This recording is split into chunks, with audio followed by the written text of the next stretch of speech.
Welcome back नाजरीन। नाजरीन, आज इंतहाई अहम मामले के ऊपर आज हमने एक सेगमेंट का हिस्सा बनाया है। सोशल मीडिया एक वो चीज़ है जो ये बन चुकी है कि अब तक किसी के काबू में नहीं आ रही। बहुत सारे इदारे इसके ऊपर काम करते दिखाई देते हैं, मगर सूरत हाल ऐसी है कि अब मुजरमाना तौर पे इसका इस्तेमाल होने लगा है।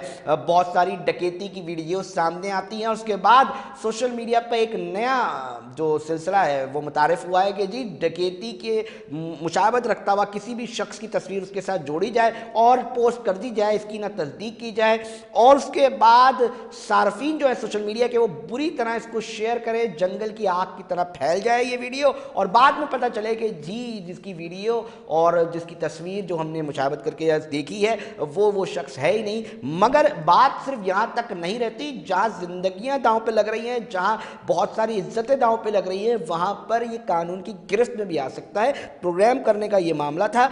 एक सारिफ हैं जिन्होंने ये वीडियो और इसके साथ तस्वीर जो है वो एक नौजवान की शेयर की। उसके बाद वो वीडियो वायरल तो हो गई, मगर पुलिस ने एक्शन लिया। जब पता चला शहरी को, नौजवान को कि ये हो रहा है और उसके बाद उन्होंने पुलिस से रब्ता किया, तो इसके बाद क्या एक्शन लिया गया इसके ऊपर मैं आज बात करूंगा। एसएसपी वैस हफीजुर रहमान साहब बुगटी साहब मेरे साथ मौजूद हैं।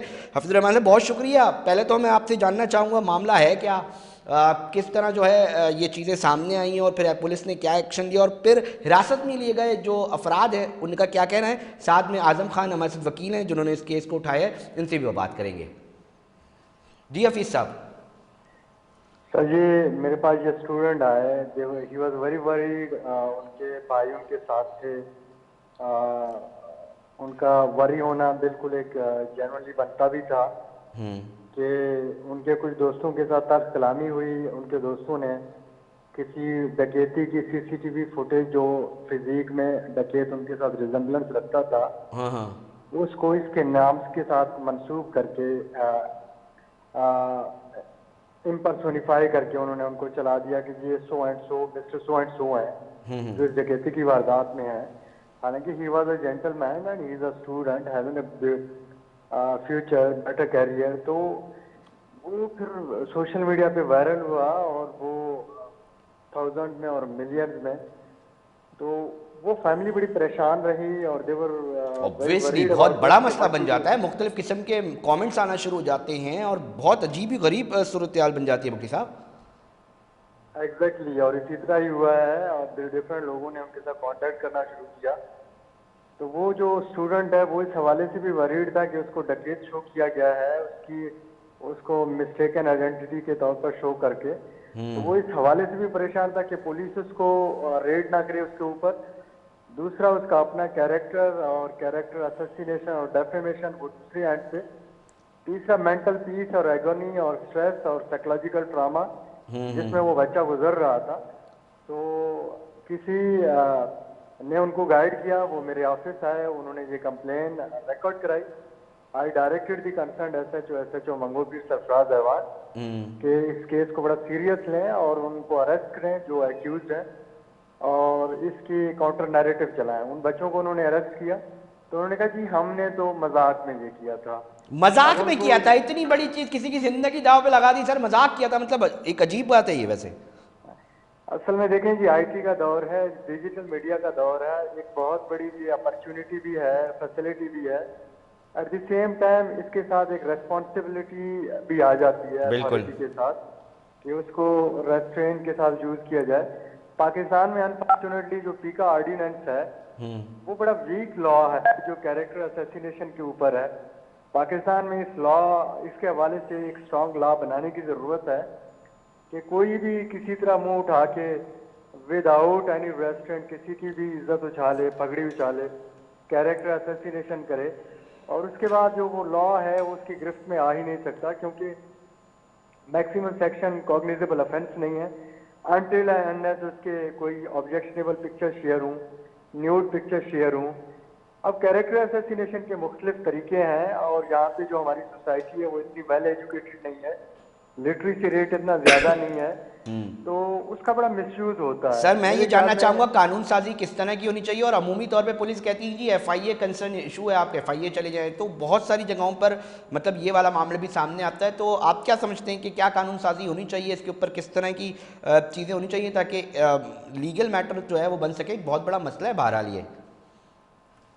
सर देखें, जो इंजरी की डेफिनेशन है हमारे लॉज में, लीगल बुक में, वो इंजरी फिजिकल इंजरी सिर्फ नहीं होता। इंजरी जो आप किसी को मेंटली हर्ट करें, साइकोलॉजिकल ट्रामा में लेके जाएं, वो भी एक खास का एक इंजरी है और जी। उसका बड़ा इम्पैक्ट होता है। तो कैरेक्टर असैसिनेशन के हवाले से मेरे ख्याल में इसको कॉग्निजेबल ऑफेंस होना चाहिए, और जब ये प्रूव हो जाए कोर्ट ऑफ लॉ में तो उसको हैवी डैमेजेस पे करने पड़े, ओके। और वो इतनी सर्टेनिटी के साथ हो कि कोई फिर इसला करने का सोच भी ना सके। हफीज़ साहब मेरे साथ लाइन पे रहिएगा। हफीज़ रहमान साहब मेरे साथ आज़म खान वकील है उन मुतासरा फैमिली की तरफ से जिन्होंने इसको पुटअप किया। आज़म खान साहब, मैं पहले तो आपसे ये जानना चाहूँगा कि आपने, ठीक है ये केस वो किया, इस वक्त जब आपके क्लाइंट से बातचीत चल रही थी तो उस वक्त उनका किस ट्रॉमा से गुजर रही थी, किस तरह के मैसेजेस आ रहे थे और क्या सूरत हाल थी पुलिस से जाने से देखिए पहले? देखिए, पुलिस के काम करने, एक्शन लेने से पहले एक ये बुक में मैं आपको थोड़ा इसका बैकग्राउंड बता दूं। एक इंसिडेंट पेश आया शार फैसल थाने की हदूद में, जहाँ पे एक डकैती की वारदात होती है। वहाँ पे 1 to 5 स्नैच की जाती है। उसके बाद उस इंसिडेंट की सीसीटीवी फुटेज वायरल होती है फेसबुक पे, जो 13 अप्रैल की डेट है जिस दिन ये फेसबुक पे वीडियो वायरल होती है। देन 15 अप्रैल को ये जो विक्टिम है अब्दुल बासित, इनके दोस्तों ने एक इसकी पिक्चर जो इनके सोशल मीडिया अकाउंट से उठाई और उसकी डकैतों के साथ मुशाबहत वाली पिक्चर बनाकर एडिट करके मीडिया पे अपलोड कर दी। देन वो अपलोड करने के बाद वो पिक्चर्स इतनी तेज वायरल हुई है, जंगल की आग की तरह फैली है। लोगों ने इस तरह उसको शेयर किया, इतना शेयर किया कि वो मेन स्ट्रीम मीडिया की ट्रेंडिंग पोजीशन पे आना शुरू हो गई है।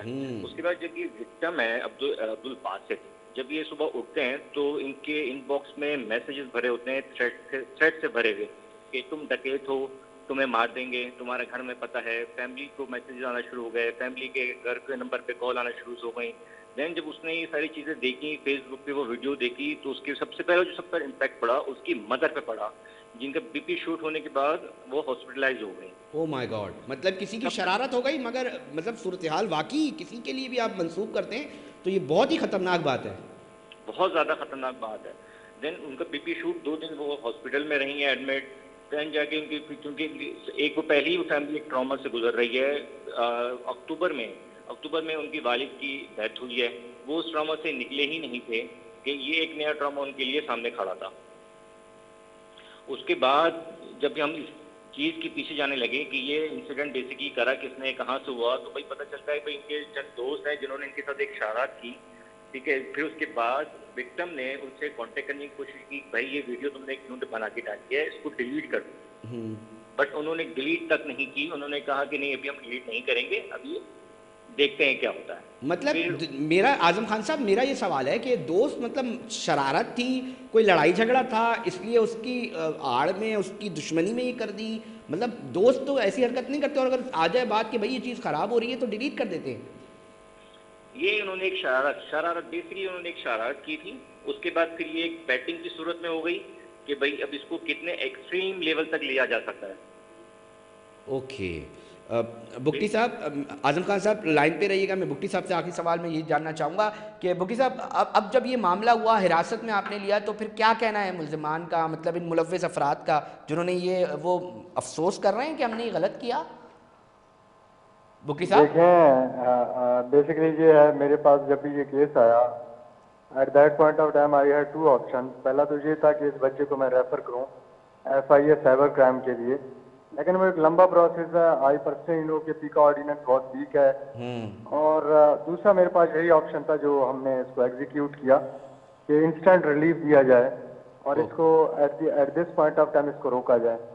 तो उनको जब मैंने SHO को डायरेक्शन दी और मैंने पर्सनली उसको सख्ती से इसकी ताकीद की, उन्होंने उनको अरेस्ट किया, तो फिर उन्होंने अपनी कन्फेशन की और उन्होंने एफिडेविट दिए और उन्होंने माफिया मांगी और कि ये हमसे गलती हो गई है, हम पशेमान हैं। लेकिन बात यह है कि देखें, लातों के भूत बातों से नहीं मानते। उनको ये रियलाइज करना चाहिए और हर शहरी को रियलाइज करना चाहिए। आपके चैनल के तवज्जुह से मैं सबको, जो सुनने वाले हैं, सामीन हैं, सबको मैं गुजारिश करना चाहूँगा कि ये जो सोशल मीडिया का दौर है, ये बहुत बड़ी अथॉरिटी है। जिस किसी के पास भी जो है ना, ये जो यूज़ कर रहा है, उसके साथ उसको रिस्पॉन्सिबिलिटी का मुजाहरा करना चाहिए, विदाउट वेरीफाइंग एनी कंटेंट। जिसने जो कुछ भी अपलोड किया उसको आगे फॉरवर्ड करना कि सर किसी अगर के ये लिए। लीगल, मैं ये भी जानना चाहूँगा बुक्टी साहब, अगर ये लीगल मैटर्स में जाती हैं चीज़ें तो क्या सज़ाएं होती हैं, किस तरह का मामला जो है वो फेस करना पड़ सकता है, कोई भी अगर मुलव्विस पाया गया इस तरह झूठी और इस तरह की चीज़ें कैंपेन चलाने में, अगर उसको सज़ा क्या क्या मिल सकती है, ताकि सुनने तो वाले ये भी सुने। वेरी अनफॉर्चुनेट सर, पी का ऑर्डिनेंस बहुत वीक है, कोई ओके, सजा नहीं हो सकती उसको। कोई सज़ा नहीं है, मतलब आप किसी की धज्जियाँ उड़ा दें, किसी की कैरेक्टर असैसिनेशन कर दें, कानून में ये कोई सज़ा अब तक नहीं रखी हुई है। कानून में जो सेक्शन 21 है, सेक्शन 24 है पी का ऑर्डिनेंस की, हाँ, वो ये कहते हैं कि अगर किसी के न्यूड और ऑब्जेक्शनेबल पिक्चर शेयर करके कैरेक्टर असैसिनेशन करें तब कॉग्निजेबल ऑफेंस बनता है, वरना ये सेक्शंस अप्लाई नहीं होती। अब ये ओके, इस केस में आप देखें ना, इसमें इस हवाले से कोई ऑब्जेक्शनेबल या न्यूड पिक्चर्स तो नहीं है, बिल्कुल, लेकिन उसकी कैरेक्टर असैसिनेशन तो हुई है, उसके साथ उसकी झूठ वालदा मंसूब, जाके बिल्कुल। हॉस्पिटलाइज हो गई, कितनी बड़ी ड्रामा से गुजरे। लिहाजा मैं इसीलिए पर ताकीद कर रहा हूँ कि इसमें लेजिस्लेशन की जरूरत है, सख्त लेजिस्लेशन की जरूरत है, बड़े सख्त लॉज बनाने चाहिए कि कोई भी उठ के किसी की इसका कैरेक्टर असैसिनेशन ना कर सके। ठीक सर, बहुत शुक्रिया आजम खान साहब। मुझे आखिरी कमेंट करते हैं, मैं ये जानना चाहूँगा कि हम मतलब ये बताएं कि अब फैमिली का क्या कहना है, माफ़ कर दिया, और एक और हॉरेबल चीज़ इसके अंदर ये है कि एक ने अपलोड कर दी, उसके बाद कोई सेव करके दीगर अकाउंट्स में शेयर कर दे तो वो फिर से शेयरिंग होना शुरू हो जाती है। किस तरह इन चीज़ों को रोका जाएगा, आखिरी कमेंट में लेना चाहूँगा आपका, आप क्या कहना चाहेंगे क्लाइंट की तरफ से? मैं एक चीज मुफ्ती साहब के आगे मैं एक ऐड करना चाहूँगा लीगल सेक्शन के वाले से। पाकिस्तान पिनल कोड में एक सेक्शन है, सेक्शन 500 डेफेमेशन की, उसमें ये लॉ वेरी कर रहा है जिसमें 2 ईयर्स की पनिशमेंट है। एक और लॉ है जिसकी इम्प्लीमेंटेशन हमारे यहाँ पाकिस्तान में अनफॉर्चुनेटली होती नहीं है, वो है टॉर्ट लॉ। ये बेसिकली है लेकिन इसकी इम्प्लीमेंटेशन नहीं है, अवेयरनेस नहीं है लोगों को कि टॉर्ट लॉ में बेसिकली पनिशमेंट कैसे होती है। टॉर्ट लॉ कवर करता है साइकेट्रिक इंजरी, जिसमें ये आ रहा है पीका ऑर्डिनेंस में, जैसे एसएसपी साहब ने एड्रेस किया कि सेक्शन 20 से लेकर 24 तक इसमें इम्प्लीमेंटेशन है, बट उसकी इम्प्लीमेंटेशन नहीं है, उसमें इतनी पनिशमेंट नहीं है, उसको मैं सेकंड करूंगा। बट पाकिस्तान पिनल कोड ना 1868 में सेक्शन 500 के अंदर इसकी पनिशमेंट अवेलेबल मौजूद है। एक और ऑर्डिनेंस है डेफेमेशन ऑर्डिनेंस 2002, उसका है सेक्शन 3 सब सेक्शन 1, उसके अंदर भी फॉल कर रही है, उसमें भी पनिशमेंट है मैक्सिमम 2A की विद फाइन। तो ये लॉ के हिसाब से देखा जाए तो उसके इसके अंदर में ये सारी चीजें आ रही हैं। और लास्ट में आपने जो मुझसे सवाल किया उस फैमिली के रिएक्शन, उस फैमिली अभी फाइनली थोड़ी सी स्टेबल हुई है पुलिस की इस कार्रवाई के बाद, एसएसपी साहब की डायरेक्शन के बाद पुलिस ने जो बर वक्त कार्रवाई की उससे मुतासरा जो फैमिली है वो काफ़ी मुतमईन है। और जैसा कि एसएसपी साहब ने कहा कि थाने के अंदर एसएसपी साहब ने भी बड़ी अच्छी कार्रवाई करी, दोनों फरीक को सामने किया, उन फरीक ने बाकायदा माफिया मांगी हैं जो ऑन रिकॉर्ड है, एफिडेविट फाइल किया गया है। मजीद उसमें एसएसपी साहब ने इन्हें बाउंड ऑन किया कि मजीद हम इसमें और इन्वेस्टिगेशन करेंगे। 5 डेज को उन्हें ऑब्जर्वेशन टाइम दिया गया कि मजीद अगर उन तीनों एक्यूज प्रपोज एक्यूज जो हैं जिन्हें शामिल तफ्तीश किया गया था, अगर उनके खिलाफ कोई भी एविडेंस मिला, कोई भी वो इलीगल एक्टिविटी में पाए गए तो उन्हें दोबारा थाने आना पड़ेगा। और कानून का बहुत शुक्रिया। आजम खान वकील थे और एसएसपी वेस्ट हफीज़ुर रहमान बुक्टी साहब, आप दोनों का बहुत शुक्रिया। और इसके ऊपर बात की हमने नाजरीन, बताने का मकसद सिर्फ इतना ही है कि अगर आप कोई भी ऐसी झूठी पोस्ट अपलोड कर देते हैं और अगर किसी ने लीगल एक्शन ले लिया तो कहीं ना कहीं आपको बहुत सारी चीज़ों को फेस करना पड़ सकता है, किसी की इज्जत उछालें, मगर ये याद रखें कि अगर एक्शन हो गया तो आपको भी एक सिलसिला, एक भारी और एक फेस से गुजरना पड़ सकता है और उसके बाद आपकी भी जो है वो माफ़ी तलाफ़ी की वीडियोस जो हैं वो सामने आएंगी। नाजरीन वक्त हुआ एक ब्रेक का, ब्रेक पे जा रहे हैं, फिर हाजिर होते हैं।